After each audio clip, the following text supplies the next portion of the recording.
سرور کائنات محمد رسولullah صلی اللہ علیہ وسلم نے فرمایا، شاید یہ آپ حدیث سنیں، شاید کوئی بندہ اپنے گناہوں سے توبہ کر لے، اس کی رحمت کو دیکھے۔ نبی علیہ السلام فرمایا، دو فرشتے بندے کے کندھوں کے آس پاس بیٹھے، ایک ہے دائیں طرف اور ایک بائیں۔ دائیں والا نیکیاں لکھتا ہے اور بائیں والا گناہ۔ جب بندہ گناہ کرتا ہے نا، حدیث سن لے اور اپنے ایمان کو تازہ کرے، اللہ سے معافی مانگے، شاید یہ سلاب رک جائے، یہ گرفت رک جائے، یہ عذاب، یہ اس کی پکڑ، یہ اس کی آزمائش سے ہم نکل آئیں۔ شاید کسی ایک بندے کی دعا کی برکت سے اللہ پورے ملک کی حفاظت فرما۔ جائیں پوچھیں ان لوگوں سے جن کی حالت کفی ہے، وہ پکار رہے ہیں، کروڑوں کے مالک فقیر بن کے بیٹھے، نہ مکان رہا، نہ زمین رہی، نہ کوئی شہر، ایک ایک گھر کے 20 افراد ڈوب کے مر گئے۔ اللہ سے ڈرے کہیں یہ برا وقت ہم پہ نہ آئے۔ یہ گلیوں میں ڈوب کے چیخ کے بچے مر گئے، بڑی بڑی بسیں اور کاروں کو، پتھروں کو وہ پانی لے گیا۔ وہ حدیث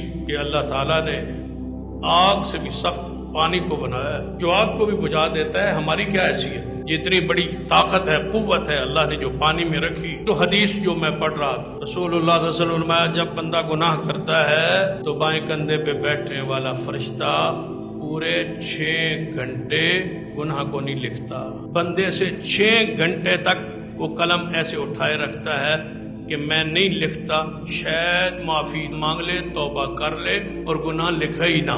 جب 6 گھنٹے تک فرشتہ قلم اٹھائے رکھتا ہے، نہیں لکھتا، جب 6 گھنٹے تک اس کے دل میں ڈر، خوف پیدا نہ ہو تو فرشتہ پھر ایک گناہ لکھتا ہے، اس نے ایک گناہ کیا ہے۔ 6 گھنٹے تک تو وہ قلم اٹھی ہوئی ہے، شاید کہ یہ توبہ کر۔